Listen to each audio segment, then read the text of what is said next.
One man. Goodbye. Hello, Heisman. 20, 25, 30, 35, 40, 45, 50, 45. There goes Davis. Oh, my God. Davis is going to run it all the way back. Auburn's going to win the football game. They give it back now to the 30. They're down to the 20. All the band is out on the field. He's going to go into the end zone. Four-man Alabama rush. Got him. Oh, no, they didn't. Oh, my gracious. Yep. How about that?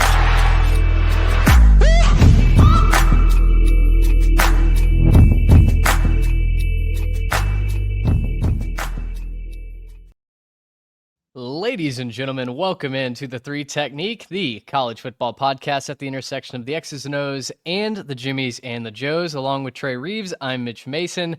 It is ACC week, and Trey, as we kind of charted through this 17-team all-faiths conference, a couple of themes that stuck out to us. First of all, feels like the whole conference, maybe from teams 15 through 7, 6, a big swath of this conference. Man, it's going to be absolute chaos. A true battle royale, last off the Fortnite bus, where we drop in tonight, boys, style of conference.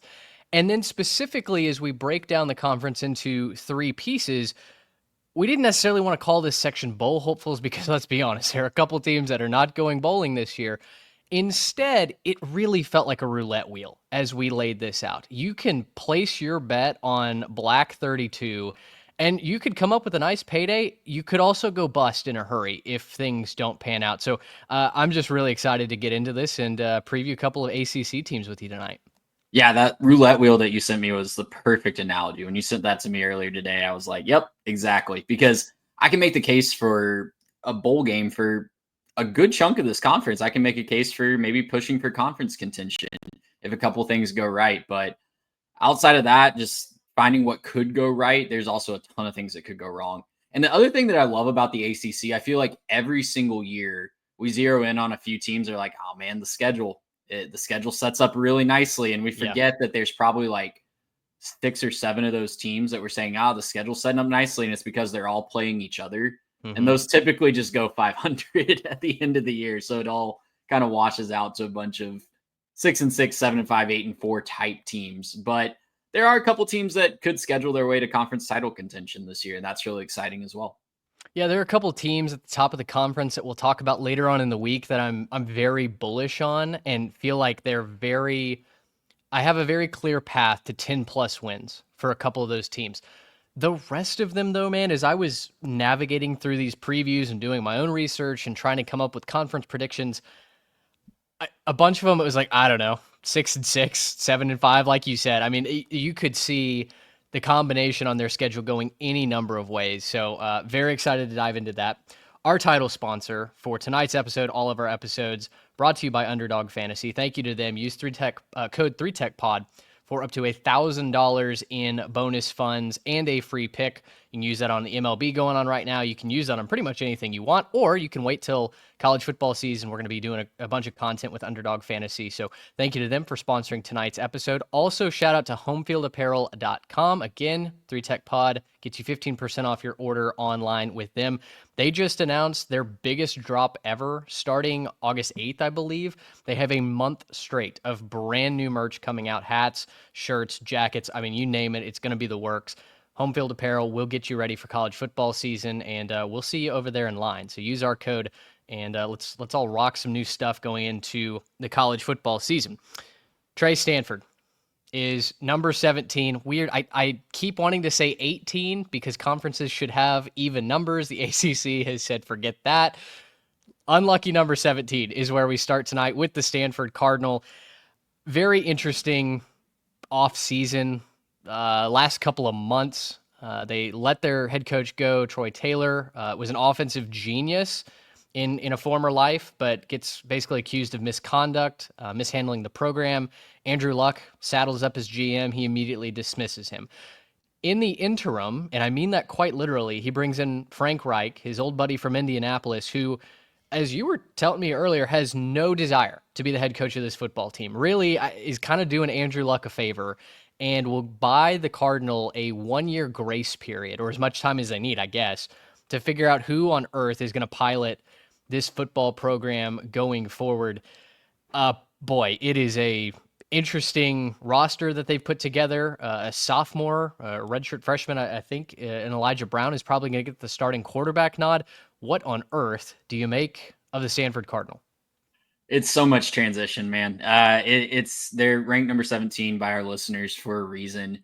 Frank Wright, yeah. And if Stanford fans want to chime in, if I'm late on that information or if I'm behind on the developing story there, what I've heard is he is just here for 1 year and they are trying to, like you said, buy some time to figure out who's going to right this ship in the long run. But what he's going to deal with, I think you could do worse in the interim role than Frank Wright. And you know what? Maybe we have a Disney movie type season and he gets talked into staying and the kids win him over and you get that just amazing storyline.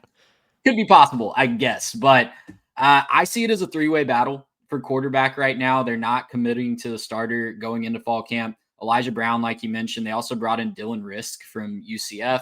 He got some time last year when there were some injuries in front of him. And then a guy that you might be familiar with if you were a fan of Pac-12 football 3 or 4 years ago, Ben Goldbranson from State. Big callback. He had a nice 2022 season. He did. That's about the nicest thing I can say about him. He had a really nice season about 3 or 4 years ago. And he's going to battle for that QB job as well. The talent around him, though, on offense, whoever wins that job is just going to be up against it. They had some nice pieces in the running back room. They have some nice young guys coming back. None of them were particularly productive last year, but could provide some bursts. Could be somebody they really need somebody to emerge and kind of take over that dominant RB1 role. And then they brought in a former blue chip recruit in CJ Williams from who started at USC and then went up to Wisconsin. He's going to finish his career in Palo Alto. That's really the only guy other than tight end Sam Roush who really gives you a little bit of fear if you're an opposing defense in my mind. They really need somebody to step up as a pass catcher as well as somebody running the football. And all that's compounded by the fact that the offensive line was pretty bad last year. They allowed 39 sacks, just 3.6 yards per carry for Stanford over the course of the season last year. They weren't doing a great job. They're trying to retool it, but they're kind of getting a few guys from smaller programs trying to refix that on the fly. Frank Wright had some really awesome offensive lines in Indianapolis, but he was, of course, working with NFL talent, and I don't really see him having that luxury here. Man, it's going to be a quagmire to get to a bowl game. I don't even know if a bowl game is even possible for Stanford this year, to be quite honest. And again, Cardinal fans, if you've got some optimism, if you like some of these pieces and a combination of them, please let us know. 3Tech Pod. Don't be rude about it. We genuinely want to know. But as we sit here, July 27th, recording at 6:30 p.m., boy, it's looking like an uphill battle, to put it nicely. I do like Sam Roush, the tight end. He's probably the most exciting piece, the most consistent piece on that offense, as you mentioned. But gosh, they were 120th in total offense a season ago. Defensively, you can't be any worse than they were at defending the pass. They were 130th in the country at pass defense. You could get anything you wanted through the air. Man, the schedule is... it's weird. I just find myself, even though they miss teams, like Clemson on their schedule, the top rated contender, I still find myself looking at the schedule and going, I don't know that they beat Hawaii in the opener. You're talking about a Hawaii team that's a lot better this year. They're actually going to play some defense, and you have to go to the islands to start this season. Good luck. Yeah, I wrote down in my notes that there's a legit shot at 0-4 in non-conference play. In addition to going to Hawaii, they also go to BYU. Mentioned why I'm kind of higher on the Cougars than other people are in the last episode. If you want to go check that back out. And then they host San Jose State, a team that beat them last year, and Notre Dame to end the season. So they're just really going to be up against it in non-conference play. You mentioned that they missed Clemson, but they do go to Miami. They host Pitt, go to North Carolina, go to SMU. It's unless we have the Disney type storyline with Frank Wright just finding a magic way, it really does feel like a 2-10 type season. And we're starting over again with a new coach pretty soon. Well, and I do trust Andrew Luck to figure it out. He obviously is a no-nonsense kind of general manager. I mean, Troy Taylor was supposed to be the savior of this program, right? An offensive guru in his time at Sac State. and they were 120th in offense last year. Just never got going. And then, like I mentioned, the improprieties of the offseason. Programs like Stanford are just going to be up against it. We know that. With the academic standards, it's tough to get in. And then keeping a roster together on a year-to-year basis, unless we really make some headway with the house settlements and starting to get these athletes treated like employees and professionals on actual contracts, I don't know where a team like Stanford survives in the long scheme of things. So there's certainly a program that would benefit greatly from a lot more structure in this here dumb little football sport, and maybe that's what ultimately ends up saving them. But I do trust Andrew Luck to try and navigate that. Obviously, he loves Stanford. He is Mr. Cardinal, so excited to see what the future of Stanford is. But boy, this year might be pretty tough. Let's go to a program that you're actually somewhat high on, much to my surprise. Talk to me about the Wake Forest Demon Deacons and Jake Dickert crossing the country, coming from the Palouse to Winston-Salem to save the Baptists. Yeah, let me temper some expectations here. By high on Wake Forest, I think they could be a surprise bowl team as a ceiling. I think they could get to 6-6. I'll talk about their schedule here in a little bit, but yeah, Jake Dickert coming over, a guy that you think of Washington State and you think of the high-flying offense, but he was the defensive coordinator before he took over the head coaching job there. Had some really nice defenses at a place where it's really difficult historically to play defense. I want to give a hat tip to one of our favorite shows, The Solid Verbal, because they pointed this out. He has spent one season as in his entire coaching career east of the Mississippi River. Wow. And I think that's just a hilarious thought. He's been a West Coast guy his whole time, and that's just really interesting to me. It's going to be really interesting to see how he can adjust to another side of the field. But on the field, I like his coordinator hires. Rob Easel from South Alabama as the offensive coordinator. Scott Hazelton had some up and down times at Michigan State when he was there. They definitely had some dealing with some difficult talent situations, to put it lightly, towards the end of his time at Michigan State that I think kind of soured on her. But earlier in his time, they were really good on the defensive side of the ball. The quarterback battle going to be really interesting. Whoever they do pick, it's going to be a dual threat guy. They're going to run for a lot of yards from the quarterback position. Robbie Ashford is kind of the leader in the clubhouse. SEC fans know Robbie Ashford from Auburn and South Carolina. Mitch is kind of just grimacing at this point, and I kind of agree. I personally, for my bowl-bound Wake Forest take, I hope that somebody else can unseat him, but I think he is going to start the season as the starting quarterback. The other options are Deshaun Purdy from Charlotte, guy that put up some nice numbers for the 49ers last year.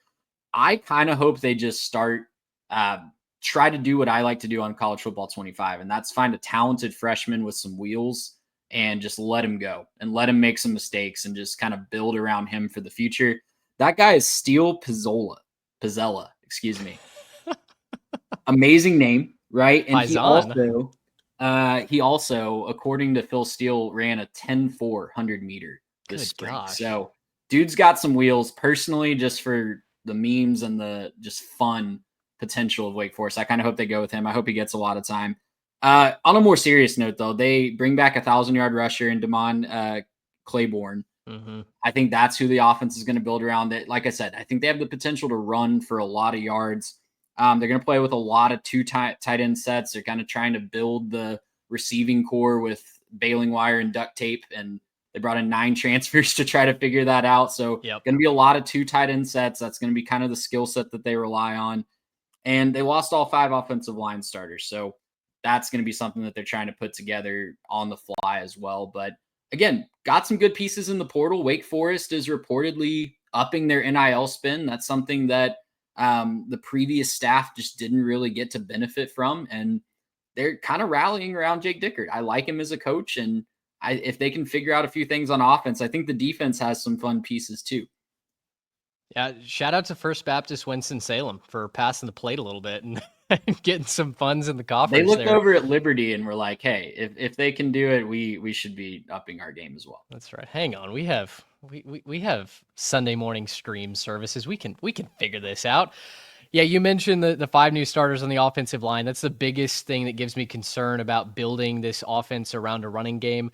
It's going to take some time for that to get up and running. I am just begging the college football deity to anoint Deshaun Purdy as a starting quarterback.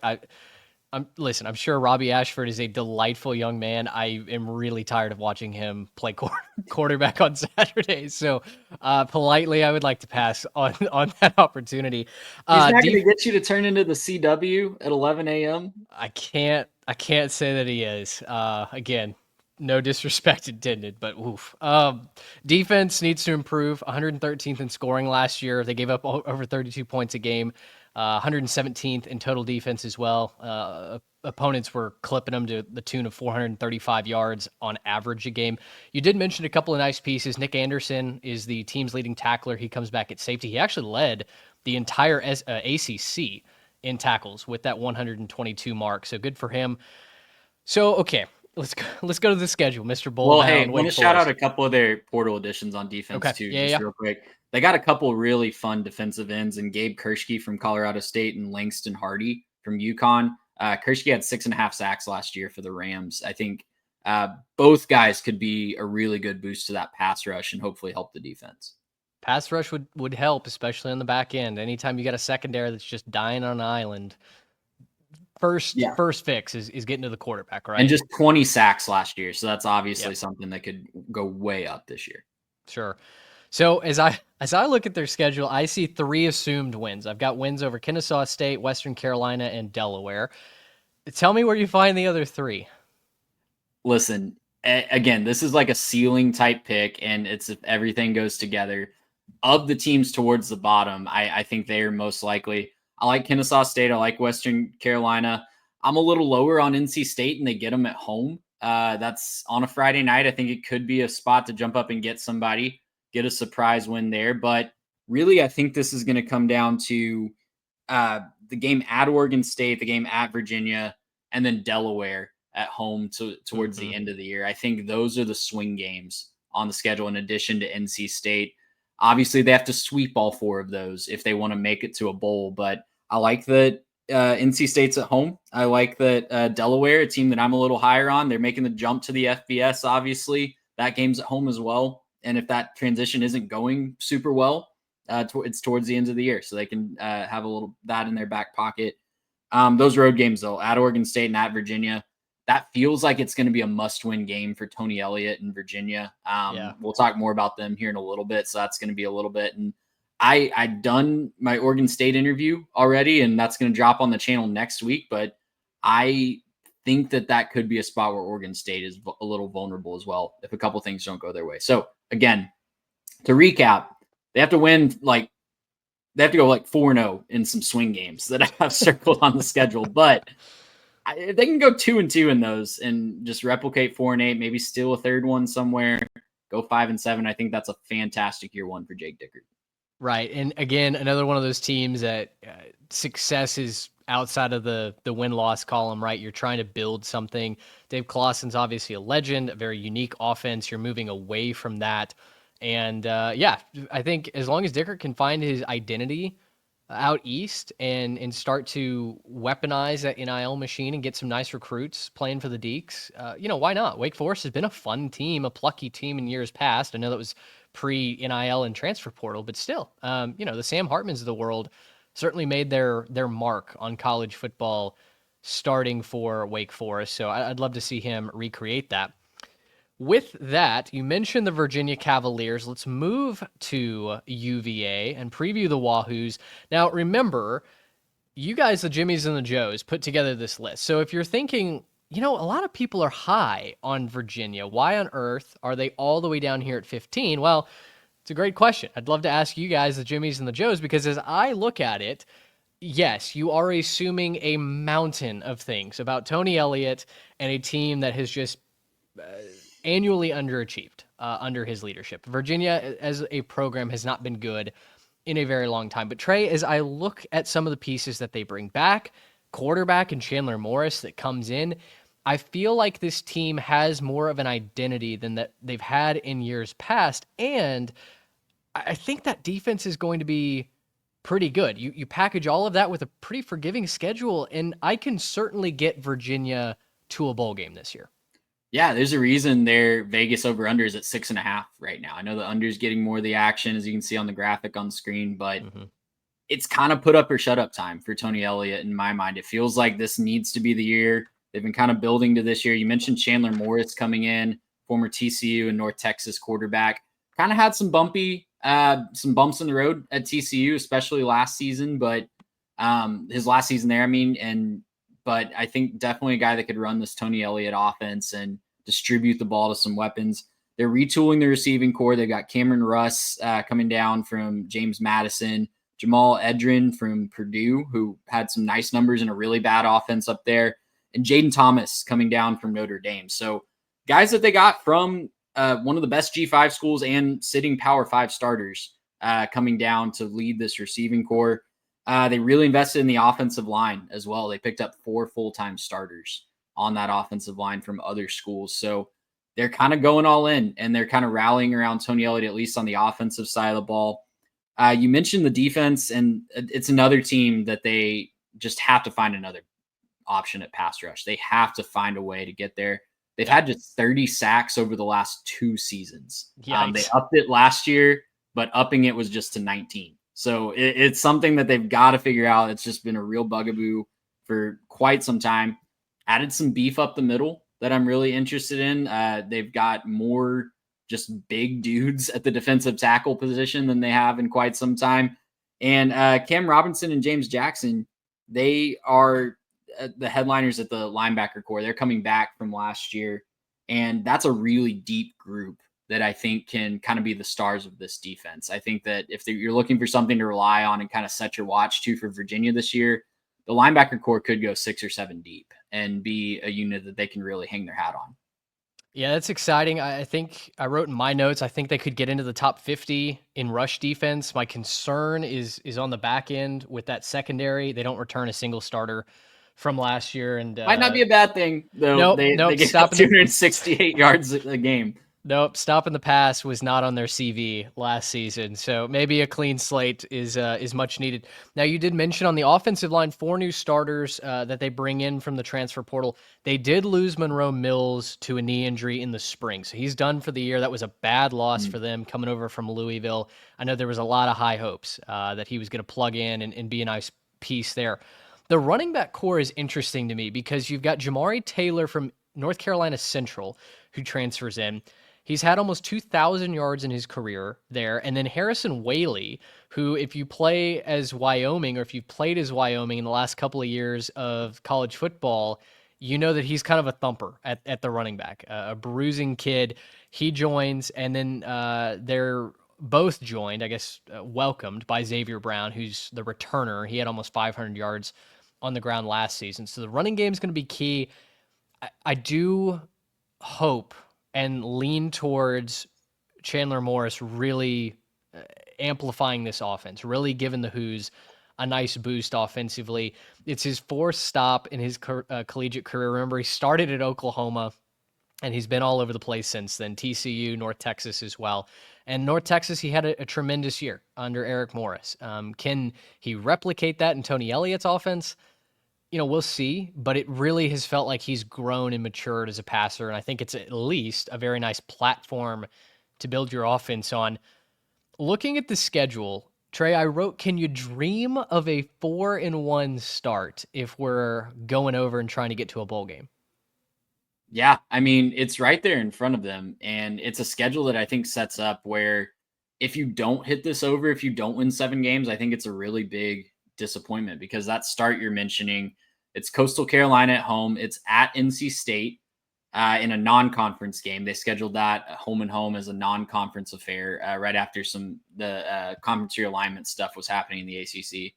Then you're back home for William and Mary, Stanford, and Florida State in consecutive weeks. And Florida State's kind of one of the biggest wild cards in all of the ACC right now. They'd certainly be more talented top to bottom than Virginia, but that's a game at home that Virginia will have. I'm looking at their schedule from last year, and yeah, they didn't play Florida State last year. So I was going to see if we had a reference point for them last year, but Unfortunately, didn't get that opportunity. They didn't get the win playing Florida State last year, like everybody else in the ACC did, except for Cal, unfortunately. Yeah, I mean, it's kind of a dream start to the schedule. You get to kind of build, you get to test yourself week 2 at NC State, but it doesn't count against you in the conference standings. I think that's a nice little wrinkle. And after they play Florida State, they go to Louisville for really their toughest road game of the entire season. So it sets up really nicely. Like I said, the back half is really manageable as well. They host Washington State, road trip to North Carolina, road trip to Cal, but also host Wake Forest and Virginia Tech in the Commonwealth Cup to close it out. So, I mean, less than 7 feels really disappointing when you look at it back to back. There's not a ton of difficult stretches that wear down on you. It's really going to be put up or shut up time for Tony Elliott, like I said off the top. Well, and I've tried over the last couple of years. I've tried to breathe life on this show into the UVA program. Last year, I had a thread where I made the case for Virginia going to a bowl game, and I got called crazy, and they got to 5-7. And heck, as long as you don't go 1-6 in the back half of your season, you make a bowl game. I mean, my goodness, that Virginia just wet the bed in the second half of the year. We were so close, and you know, they missed some of those I guess they took advantage of their opportunities at the beginning of the year and then just were right in games like Louisville, a 4-point loss. Clemson, they were actually kind of in for a little bit of that game. They get blown out by North Carolina. That was a massive misstep. They beat Pitt and then just got kind of boat raced the rest of the way. So this year, they've certainly got to turn that around. They've got to find a way to take advantage of some of those quote-unquote easier wins in the back half of the schedule. And if they do that, I think 7, I've seen some people saying 8 wins. Friend of the program, William Cockrell, walk-on Moose, has them at 9-3 this year, which is, certainly a take. And I'm curious to see how that pans out for him. But no matter where you fall on Virginia, to not get to at least 7 wins with this schedule, I think would be perhaps grounds to go in a different direction than Tony Elliott. He has just underachieved so many years with, I think, decent resources. There's no reason that Virginia should be a doormat program in the ACC, and yet he's just taken his sweet time building things and getting the Cavs even to any sort of relevancy. He's had a couple of awesome upsets in his time there, especially when they were down and out and in terrible seasons, but now they've got it all together, and to me, there are no excuses for this season. I'm right there with you. We saw it with Brocco Mendenhall, his immediate predecessor, that you can win at UVA. You can have really fun, exciting teams at UVA. They don't have to be a team that you're expecting to just win 3 games in preseason. And it's going to be interesting to see how he handles a season where the expectations are raised. That's always difficult for some guys. Yeah. All right. Well, let's go from Charlottesville to Blacksburg, because the Hokies Tech are up next. Tell you what, man, last year, Virginia Tech was certainly believed in by a lot of folks, and they've had playoff aspirations really the last 2 seasons under Brent Pry. I was buying Virginia Tech stock last year. Obviously did not turn out to be investment. 6-7, just 4-4 in conference play, but 5 Trey were by 1 score. Had all kinds of injuries. They had terrible luck. They had the Miami stolen from them by conference play and on-field officials. It felt like that season could have been so much more if Kyron Drones had stayed healthy, if they'd just gotten the ball to bounce their way. And yet, I do also think it's fair to say that maybe running out of time in Blacksburg. There is a standard winning in attack, and so far he hadn't quite gotten there. Yeah, and you can point to a lot of things last year. You mentioned Kyron Jones' health. You mentioned the 1-score games. Going 0-5 in those is never going to be good. But, man, 0-5 feels kind of like it could be a coaching problem. If you lose a couple, if you go 500 in 1-score games, but 0-5 is rough. Especially when you look at some of the teams that they were in 1-score games against. That Vanderbilt game off the top last year, where I think they were, I have it right here. They were favored by 13. I know they were on the road, but we were just sharping that in as a win to kind of kickstart their dark horse ACC campaign last year. But hey, I mean, Kyron Jones, he got a lot of hype last offseason. And I think there's a fantasy football term called a post-hype sleeper. And I think it's where you kind of re-justify your takes on somebody that didn't live up to the hype that you had last year and everybody's now sleeping on him. I think he's a post-hype sleeper. I think he still does have in the tank to be one of the best quarterbacks in the ACC. He's a dual threat guy. He's got to work on being more consistent as a passer. Last year as a team, I know he was missed 3 games, but as a team last year, they didn't go over 213 yards other than the first game of the year and the last game of the regular season. So Vanderbilt and Virginia. Passing, you mean? Passing, yes. Oh, just passing. They were never over 213 except for the sandwich games at the first game and the last game. And they only topped 200 yards 3 other times between weeks 2 and weeks 13. So wow, it was rough. We had a lot of really rough watches throwing the football for Virginia Tech last year. Really the biggest thing, though, that I'm worried about, though, they've got to figure out a way to replace Brayshaw Tootin as the running back. He was the offense last year when Kyron Jones was struggling or when he was out. Got to find a way to do that. They got Terrion Stewart, who I think is a great start to that. He was a great running back at Bowling Green, one of the best in all of G5 last year, 2,367 career yards for the Falcons up in the MAC. And they lost their top 4 receivers. I wasn't in love with their receiving core last year. That kind of was part of the problem with the passing game, but they went and got some interesting guys. Cameron Seldon from Tennessee. Donovan Green is in his 7th year of college football. He's coming over from Wake Forest. So not done with the COVID babies yet. We got a few to squeeze through the system. But yeah, it's going to be really interesting on offense to see if that all comes together to a more consistent passing game, and that being something they can lean on in those close games, because down the stretch in those close games, it was really easy to stack the box and just stop the run, and you were going to come out on top against Virginia Tech eventually. Yeah, all 5 offensive line starters are gone as well from a year ago. Again, same thing I said about Wake Forest. When you want to build on a rushing attack, I do have questions about that offensive line. Defensively, though, I think this is where the team is probably going to win some of their games. I love Jaden Keller and Caleb Woodson at linebacker, the team's top 2 tacklers from a season ago. It's an entirely new secondary, though, and that scares me. Okay, how do you say their defensive coordinator's last name? Is it Seifsk? Like Sam Seifs? Seifsk? Yeah, I'm not entirely sure. I should have looked up a pronunciation for that. I made a note about him, but I didn't think I was going to have to pronounce it on the show. I looked for a pronunciation, so Virginia Tech fans, please let us know. I know that we've got some that listen, so write in 3techpod@gmail.com or DM us. Side note, though, old Sammy boy is a dead ringer for Andrew Scott with a receding hairline. The actor, Irish actor, if you watched Sherlock back in the day, he played Jim Moriarty. He's in a bunch of other movies. Go look up his picture and then pull up Andrew Scott and tell me that I'm not just 100% correct. It's uncanny, the resemblance there. But move to the schedule for me here. I feel like Virginia Tech has a really nice on-ramp, especially into conference play. Now they play South Carolina in Atlanta to start. That's probably a loss. I think South Carolina could give them all kinds of fits physically.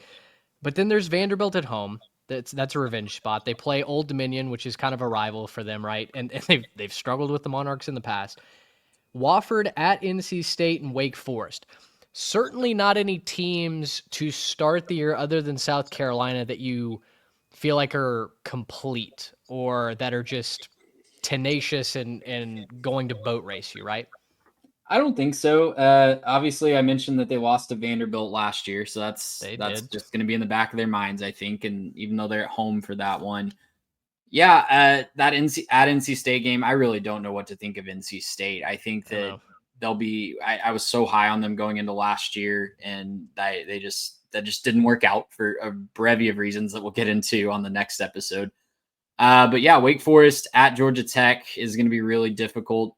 The back half of that schedule is really interesting to me.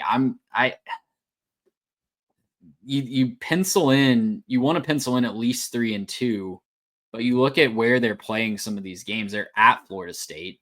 Mhm. If Florida State's still relevant in November, I think that's going to be a really difficult game for them. They're home against Miami and Louisville, but those are two teams that I think are better than them. So at Virginia at the end of the year, it's a rivalry game. You never want to play those on the road. They just have a lot of tricky road games up and down the schedule. They go to NC State, to Georgia Tech, to Florida State, and to UVA. I think how they do in those road games, their record in those 4 games on the road is going to tell me what they do this season. Because if they go 0-4, I think Brent Pry's packing his bags. If they can find a way to go 2-2, they'll probably improve on their 6-win total from last year. Yeah, I do wonder what saves Brent Pry's job if he is indeed kind of on the flaming hot seat, which it's certainly felt like at times. I know that fan base is frustrated. They want to break through. There's certainly the resources and the talent in the program to break through, and there was a reason why we were high on them last year. Yeah, the road games are tough. This schedule is not one that I want as a head coach who's got to win and got to win now. Ceiling, I can certainly see 8 wins. I could get you to 8-4 if you can go and win at NC State. If you can win at Florida State, then sure, let's talk 8-4 and let's set a new milestone for the program and keep chucking forward towards the top of the ACC. But boy, if not, could get spicy in Hokie land really, really quickly. Talking about spicy, we have reached the bell of the ball. It is time for our North Carolina Tar Heels preview. And listen, this could turn into an episode of TMZ so quickly, and we're going to try and keep it on the football tracks. We've done a great job avoiding this subject all We off, have. because I think we've just been really annoyed by it and didn't want to talk about it, but we now have to pay the piper and talk about North Carolina. So that's right. Old Bill is probably going to be on the thumbnail for this episode. We'll see. But let's try and keep it strictly to football, shall we? Start with the offense. Talk to me about the quarterback situation. It's really interesting given Max Johnson is in his 12th season as a collegiate athlete, allegedly. Keeps getting injured, had a nasty injury at Minnesota last year in the season opener. He's back. He's been training hard all year. His brother Jake Johnson, I believe, is still there playing tight end for the Heels.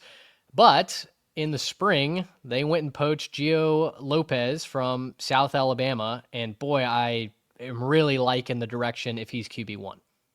I have too. Yeah, I really like Gio Lopez, one of the better under the radar quarterbacks in the whole country last year. Had 25 total touchdowns. He's a dual threat guy.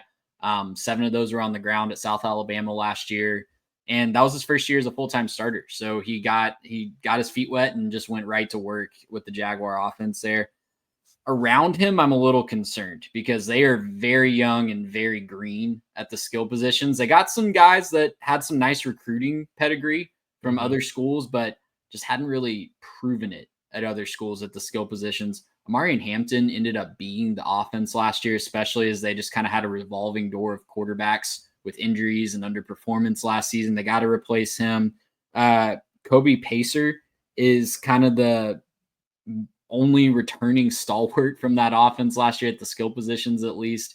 He's really the only senior that they're going to rely on. It's a bunch of transfers. It's a bunch of sophomores and freshmen at the skill positions. And they've got to gel and they've got to mold to a Bill Belichick coaching style, which I'll talk more in a little bit on the defensive side of the ball. But it's going to be really interesting to see how those guys mold into the system and what the system actually looks like coming from the NFL to college. Jake Johnson, a guy you mentioned, 5-star talent out of high school, hasn't really shown it except in very, very brief flashes at A&M. I think he only started 1 game last year for North Carolina, if I have my notes right. And I'm wondering if that talent can be tapped into, though, in a more pro-style offense. You think about, I know this is not what it's going to look like, but Freddie Kitchens is the offensive coordinator. He's a guy that was on staff at UNC last year. He was at Bama, I believe, as an analyst. But you think back to some of his offenses in the NFL and more pro-style offenses, they do use that tight end quite a bit. So I'm wondering if having that big, talented tight end could be a step forward, and we could see a bit of a breakout for him. Yeah, I'm going to need somebody like Jake Johnson to emerge because you mentioned Kobe Paysauer. Do you know how many foot surgeries Kobe's had in his career? He's had 3. I mean, we're just trying to keep the guy healthy and out of a walking boot at this point. Like that's who on paper North Carolina's offense needs to step up. I have no idea who's actually going to tote the rock for them. You mentioned Amari Hampton gone to the LA Chargers. That's 1,600 yards on the ground that they got to replace this season. And I know that, the quarterback position was a nightmare last year and you could just forget throwing the football.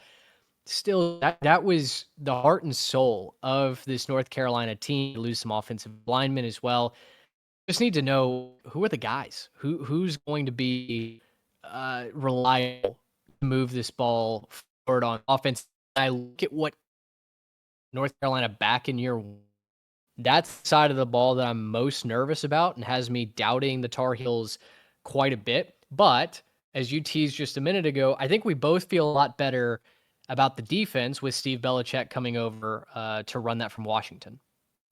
Yeah, and really it's Steve Belichick who I think did a really underrated job at Washington last year. But you think about what Bill Belichick was so good at for years in the NFL. If this is going to transition, I think it's going to be anchored by defense and getting enough out of your offense to take the pressure off of that defense, but really being a defensive-led team. Everybody wants to talk about Tom Brady, and obviously he's the GOAT and helped a ton with that Patriots dynasty run. But what kept him consistent and what kept them from going over after Tom Brady left was the defensive prowess of Bill Belichick and the staffs that he had up there in New England. He was really good at taking away the best player from the opposing team and making you win without the best player, scheming towards that. I'm interested to see if he can do that with college players, because obviously there's a much different practice regimen. There's a much different skill level of your average college player that you're going to get versus a guy that's living, eating, sleeping, breathing football in the NFL as a professional. Just from the guys, I think it's hard to really get a full grasp on what this defense is going to look like. They did bring in 18 transfers on the defensive side of the ball. A lot of talented guys, though. I'm really interested in seeing what they can do. Thaddeus Dixon, cornerback from Washington. They also brought in Kamari House from Washington, a linebacker. They're following Belichick over, the younger Belichick over from the Huskies. And then also the edge pairing that they got in Price Yates from UConn and Smith Vilbert from Penn State. I think those are two talented guys that could help the pass rush kind of get started and be a good foundation for this defense. Again, lots of transition. They lost 8 of their top 10 tacklers from last year. Don't think that's a bad thing. I think there was a talent and coaching problem on the North Carolina defense for several years towards the end of Mac Brown's second tenure there. But yeah, I'm just really interested to see how the style that Bill Belichick won at the highest levels of football with translates to the college game. That's the biggest question for me. Can he use what he did for so many years? Can it actually translate to the college game when guys have other responsibilities and other limitations on them that just don't exist at the professional level? Yeah, after giving up 70 to James Madison at home, it was a miracle that Jeff Collins' defense finished inside the top 75 last year. I mean, when they had poor performances, they were awful last year. I do like the aggressive nature that Belichick's going to bring. He's going to get after the passer.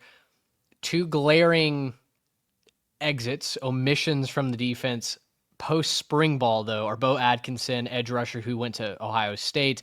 Amari Campbell goes to Penn State in the linebacking core.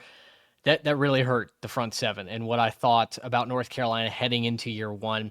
You mentioned all the transfers, specifically on the defensive side. Lindy's projects up to 8 transfers starting on the defensive side of the ball. So, I mean, it's going to be all scheme and a wing and a prayer to start this season. Could gel immediately, could take a couple of weeks, could take a whole season. We'll see. I just don't know that anybody can accurately give you a projection on North Carolina and what they think they're going to do. Terrible way to set up our look at the schedule. Here's why North Carolina is going 9-3. All right. With that being said, anybody that tells you that they know what North Carolina is going to do is a liar. Now here's what North Carolina is going to do. Now I look at their schedule and it's a TCU's an interesting one, right? They're going to play them on the Monday night. It's kind of a weird Labor Day game. That'll be a fascinating game to just kind of get the lay of the land for not only North Carolina as a program, but also see if TCU can repeat some of that success that they found last season. But then at Charlotte, which is kind of a tricky road game, Richmond, at UCF, all before they get Clemson. I think they should be 3-1 going or hosting Clemson. That's at home. They get California on the road. Virginia at Syracuse, Stanford, Wake, Duke, NC State. I mean, there's certainly some opportunities to rack up wins. I don't really know what would be success versus disappointing. Again, when you have this much roster turnover and you've got literally, I mean, just a turning back of the clock when it comes to the coaching staff. So I don't really know what to benchmark this season at, but I think 6, 7, maybe if everything goes right, 8 wins might be in play. I joked about 9. I think there is You a did. path to 9, honestly.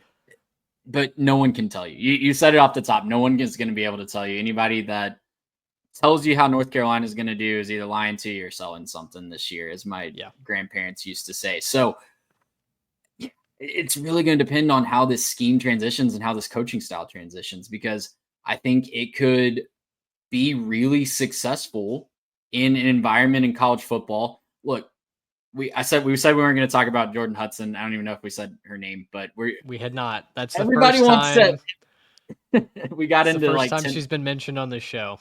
We got like 10 minutes into the preview, and I'm sorry I brought it up, but everybody wants to focus on stuff like that. And when it's a weird situation in college football, we love to pick it apart and we love to find the weirdest of the weird. That's a weird situation. I give you that. I concede. I'm not trying to argue that it's not.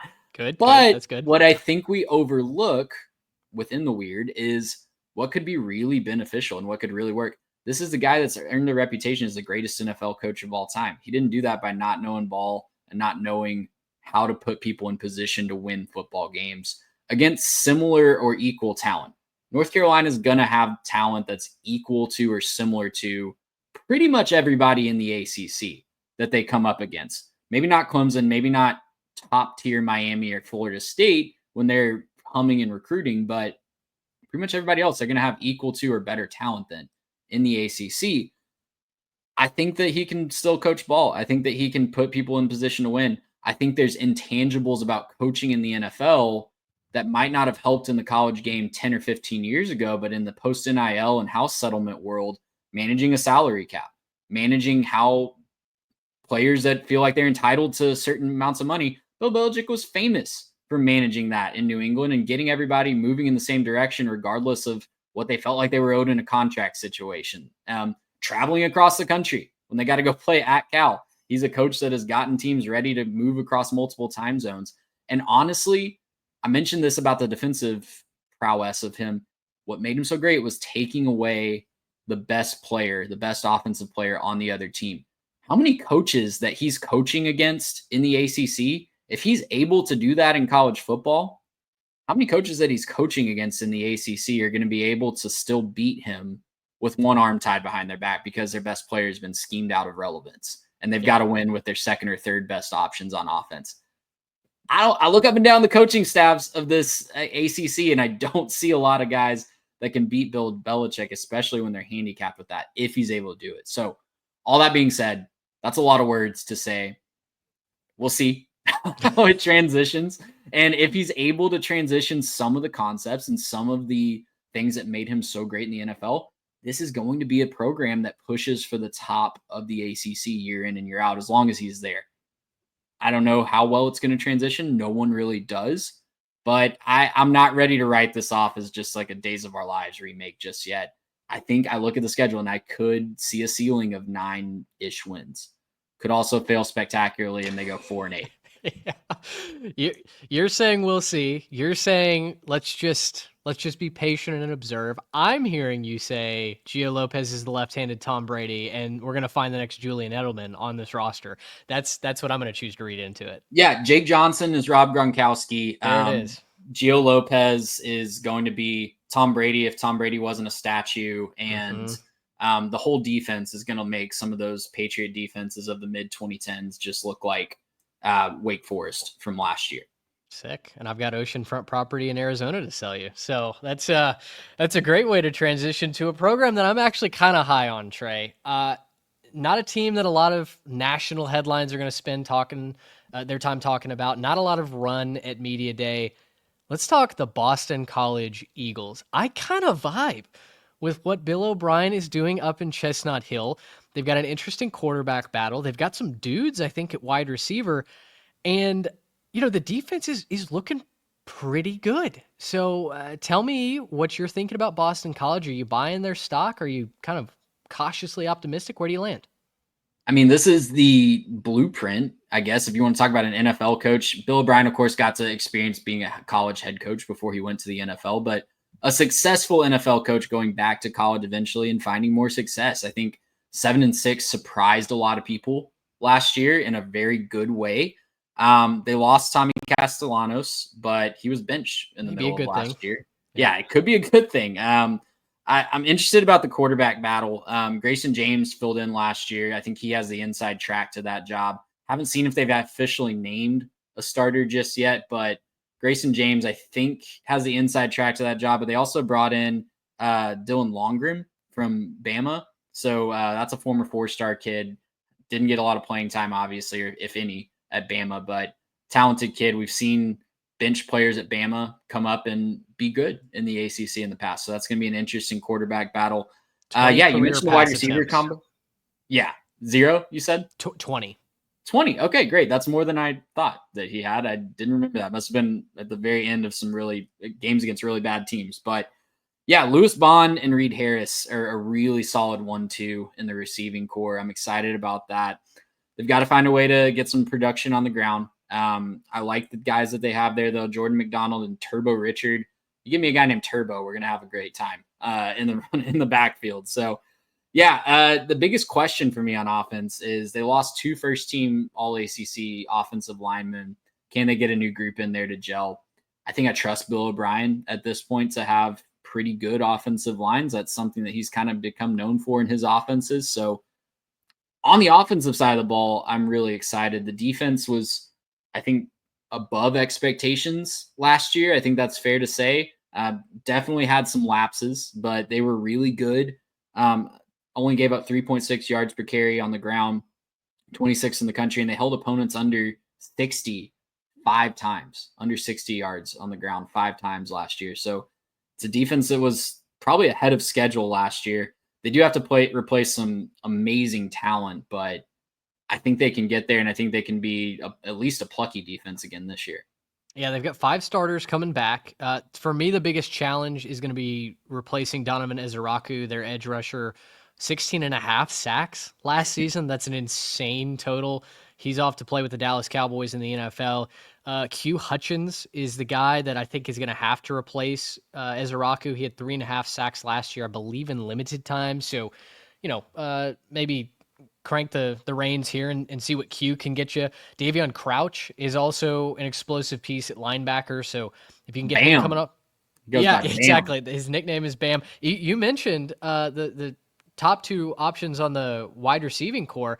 They've got a guy named Rocket coming in from Campbell, VJ Rocket Wilkins. So this might be first team all name squad as well. Yeah, they lots of fun names.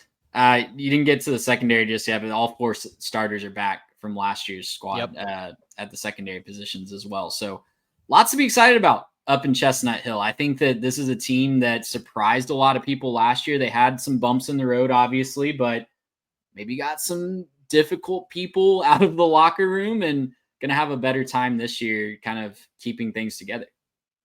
I love it. I'm very excited to see how they build on the 2024 campaign.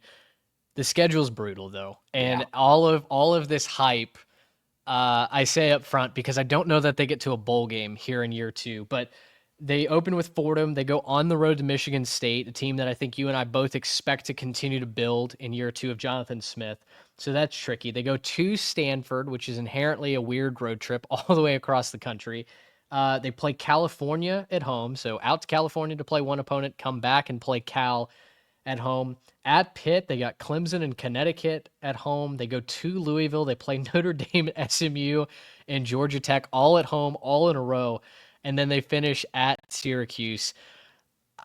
If they got to a bowl game, I would give Bill O'Brien a standing ovation because it's not going to be easy.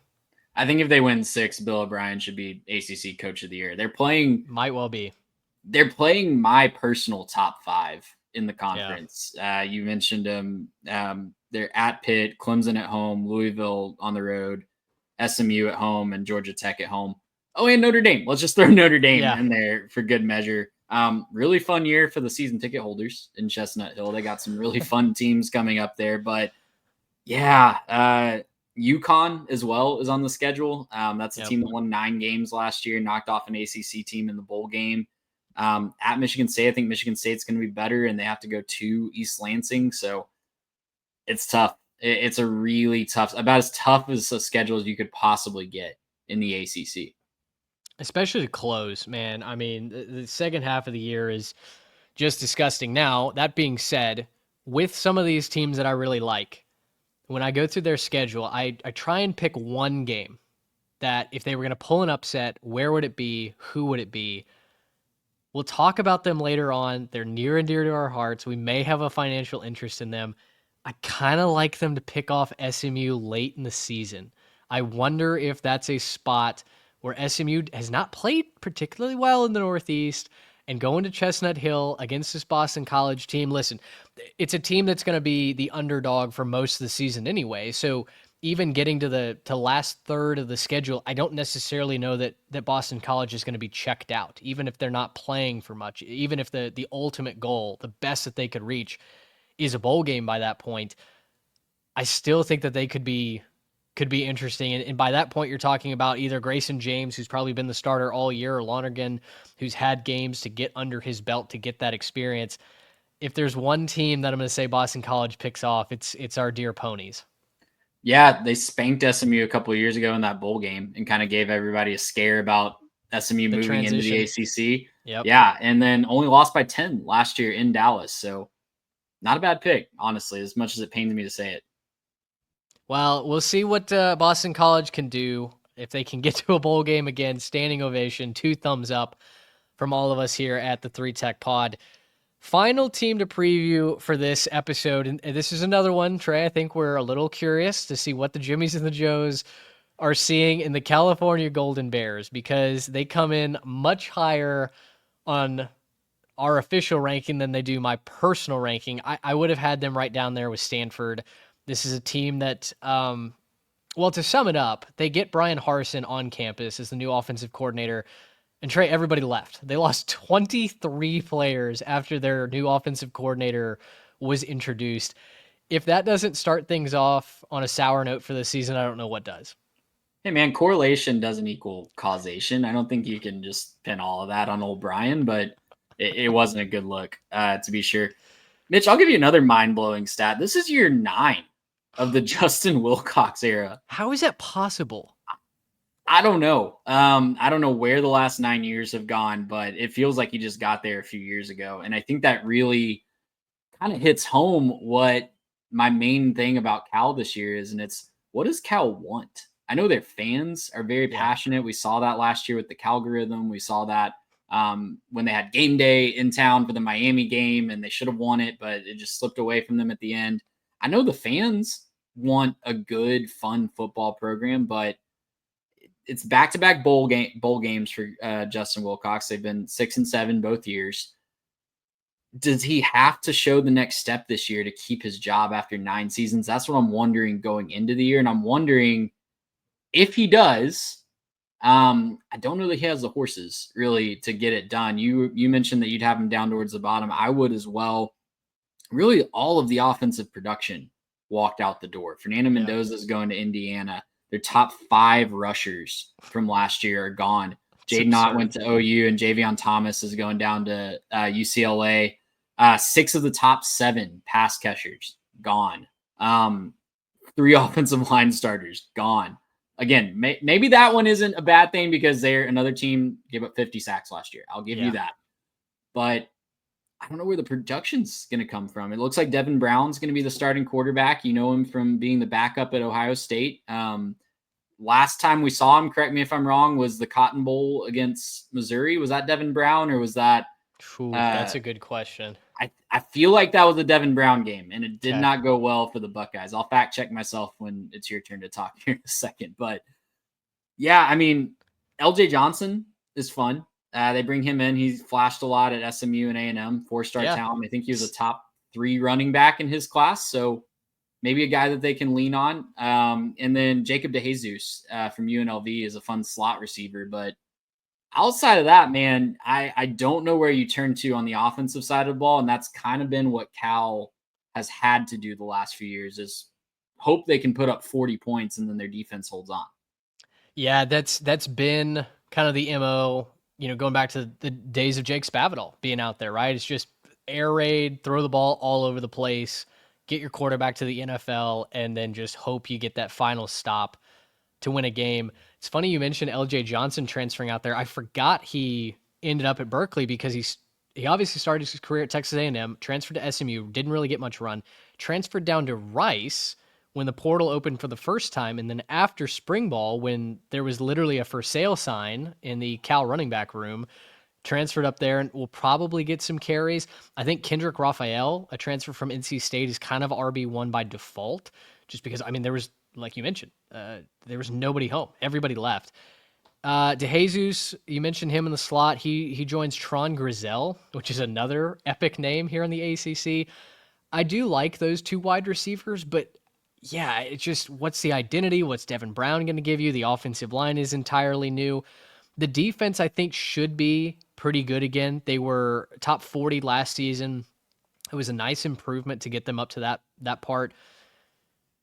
I just don't know where the points are coming from. I don't know if they're going to be able to keep up. And all of that to be said, statistically, on paper, this is one of the easiest schedules in the ACC. But given the state of the roster, given what I don't know or trust about Cal, I still look at this schedule and go, man, that there's a lot of weird spots for them to lose games. There absolutely are. We can run through it real quick. It's at Oregon State to open. I think that's a game that is really tricky. Oregon State's going to be a lot better this year.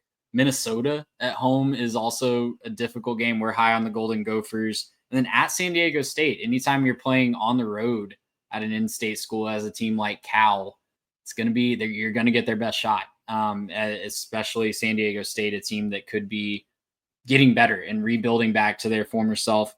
You look at their conference schedule, they draw 3 of their 4 toughest games at home in the ACC portion of the schedule. I think Duke, North Carolina, and SMU. Then they go to Louisville. Those are 4 toughest. So 3 at home is not bad. But this is a team that anytime under Justin Wilcox, they played a team with a winning record, it has typically not gone very well.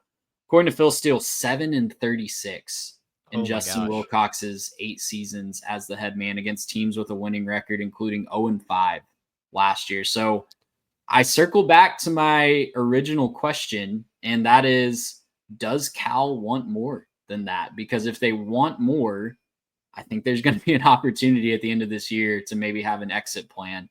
If they don't, I know their fans do. Again, just reiterating that, I know Cal fans want more than 6-7. We've seen some highs over Cal in the last 20-ish years, that they can be a really, really fun program and get some really good talent. Does Cal, as an administration, as a school, want more out of their football program? If so, I think we might be seeing a move at the end of this year. If not, year 10, I guess, and we're looking for optimism again next year. Yeah, where has the time gone that Justin Wilcox is almost a decade old in Berkeley? That's crazy to me. Correct me if I'm wrong. I think his best season at Cal is 7-5. I don't know that he's eclipsed the 7-win mark. Is that right? That sounds right. That does sound right. Okay. Yeah, if I'm wrong on that, I don't think I'm wrong by much. Maybe it's 8-4, but it's kind of been a treadmill of mediocrity. And so I think tying that into, does the administration want more? It feels very reminiscent of Kentucky to me, out of the SEC, right? Where the football team, it brings in revenue, it makes money, it's entertaining on Saturdays. Maybe you beat Stanford in the big game. You pick off a team like Auburn and, get to promote that. You have the Twitter explosion last year with the Cowgorithm and all the fun that we had there. And you get College Game Day, right? To host Miami. But if they want to take all of that, capitalize on it, and turn that into football wins and a program that could get to 8-9 wins with a schedule like this, when you get your toughest games at home and you get to welcome opponents to, home field advantage, hopefully, I don't think Justin Wilcox is your guy. We have, when you talk about needing to see the data on some guys before making a judgment, we're not rushing to any judgment here with old Justin. We know what we're getting. It's fine. It's kind of boring. It's kind of bland when it comes to the win-losses. And that stat about, against opponents with winning records, I had not heard that before. To me, if I'm in the administration, I'm putting that for sale sign up and going, who wants to come coach at Cal?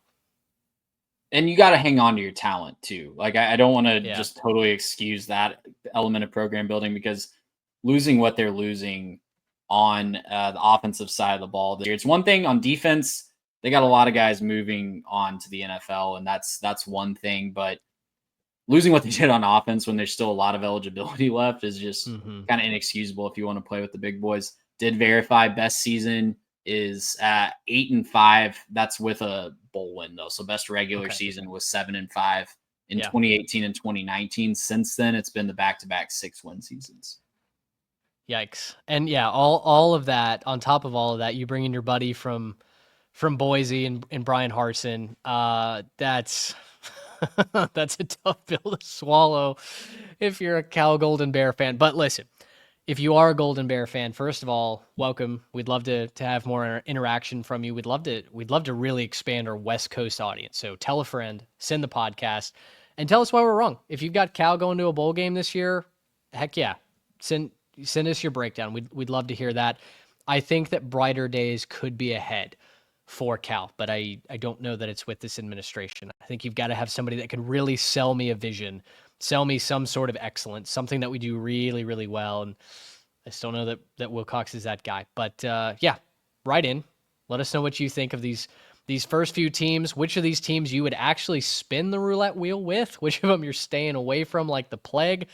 Next episode, we will break down that middle of the conference. And boy, that's when I think the Fortnite, the PUBG references really ramp up. You talk about Battle Royale, man, we're going to have teams that are rushing. We're going to have teams that are camping in houses. It is going to be a winner chicken dinner situation, and I'm excited to break that down with you. Of course, subscribe to the show, tell a friend, and we'd love to see you in the YouTube comments, the Spotify comments, wherever you get your podcast.